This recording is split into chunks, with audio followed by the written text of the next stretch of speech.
وہی ڈکلیریشن ہی تھی یا یہی وضاحت ہی تھی کہ جس کو دیکھ کر حکومت نے ایک مصمم ارادہ کر لیا کہ اب تو کچھ بھی ہو جائے آئینی ترمیم تو آنی اب ہر صورت میں.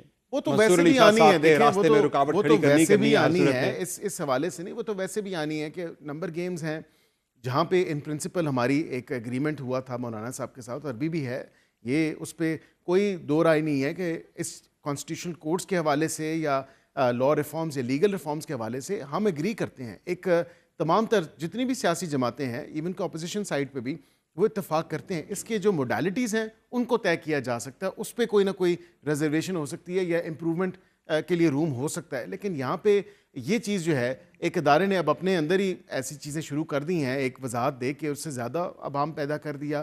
اب ہمارے لیے بھی دیکھیں اسپیکر صاحب کا جو خط ہے، اب یہ الیکشن کمیشن کا امتحان ہے.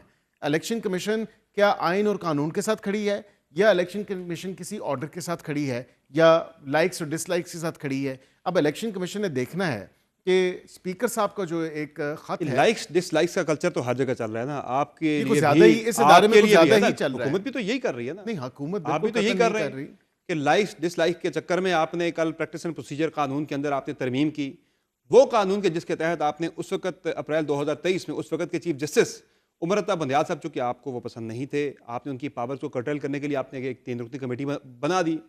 آج موجودہ چیف جسٹس جو ہے وہ شاید آپ کو پسند ہے، آپ نے ان کو مزید امپاور کر دیا، اور اس کمیٹی کے اندر ایک جج جو ہے جسٹس منیب اختر صاحب شاید آپ کو پسند نہیں تھے، ان کا پتہ کٹوا دیا گیا. نہیں، یہ دیکھیں بالکل آپ لائکنگ ڈس لائکنگ کی بات کر رہے ہیں تو میں کہہ رہا ہوں ایک تاثر یہ بھی اوپر رہ گیا ہے. یہ سب یہ بتائیں کہ منیب اختر صاحب کتنی دفعہ جو ہے وہ یہاں پہ موجود تھے. اب جہاں پہ بینچ ہی کانسٹیٹیوٹ نہیں ہو سکتے، لوگوں کے جو کامن مین کا پرابلم ہے اس کے کیسوں کی سنوائی نہیں ہو رہی، خواہ وہ فوجداری کیس ہو، خواہ وہ سول کیس ہو، خواہ وہ فیملی کیس ہو، خواہ وہ اپیلز ہوں، خواہ وہ ریویوز ہوں. یہ تو ایک ایشو بن چکا ہے کہ جب کیس کی فکسیشن ہی نہیں ہوتی. آئیڈیلی تو یہ بھی ہو سکتا تھا کہ ٹاپ 3 میں سے اگر کوئی دستیاب نہیں ہے تو ویری نیکسٹ جو ہے، اور یہ بات ہے ان کو رائٹ ہے اس قانون میں جو ہے وہ آ جائے. آپ نے تو دے دیا تیار نا کہ وہ جس کو مرضی چاہے اٹھا کے یہ استحقاق بنا دیں. وہ ماسٹر آف راسٹر ہیں، اور یہی بات ہے کہ اب وہ چیز دیکھیں، تمام جو برادر ججز ہیں ان کا آپس میں ان کی ہوتی تو ایکوالٹی ہے کہ یہ ایک جیسے ہی ہوتے ہیں ان دا سینس کہ ہائرارکی میں equal Umang the chief justice of course.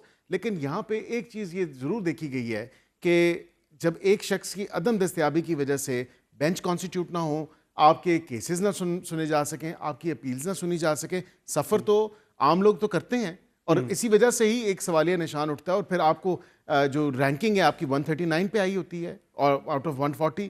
تو اس لیے تو ہے کہ اگر لوگوں کے کیسز کا ڈسپوزل نہیں ہوگا، اور اس میں فرسٹ ان فرسٹ آؤٹ کا پرنسپل ہے. پریکٹس اینڈ پروسیجر کا قانون جب آپ نے بنایا تھا پچھلے سال اپریل میں، جی تب بھی رینکنگ اتنی تھی ہماری. دیکھیں اب اس میں ہم نے فرسٹ ان فرسٹ آؤٹ کا کیا ہے. ہم نے کہا کہ 184 میں کم از کم جسٹس کو کمزور کرنا تھا. آج نہیں، قطعا نہیں ہماری نہ انٹینشن تھی، آپ کا مقصد بالکل بھی نہیں. ہم اس میں بھی دیکھیں، ہم کہہ رہے ہیں کہ ٹرانسکرپٹ ہونے چاہیے، ریکارڈڈ ہونی چاہیے تمام تر پروسیڈنگز، اور وہ عوام کے سامنے ہونی چاہیے جو پروسیڈنگز ہوئی عدالت کے اندر. دوسری چیز، فرسٹ ان فرسٹ آؤٹ یہ نہیں ہے کہ 20 سال پہلے کسی کی اپیل پینڈنگ 20 سال سے پڑی ہوئی ہے تو وہ سنی نہ جائے، اور سیاسی نوعیت کا کیس ہے یا آئین کی تشریح کا کیس ہے وہ جو ہے مہینوں میں یا دنوں میں جو ہے اس کو نپٹا دیا جائے. ایسے بھی پاسبل نہیں ہے. 184 کے اوپر ہم نے یہ کیا.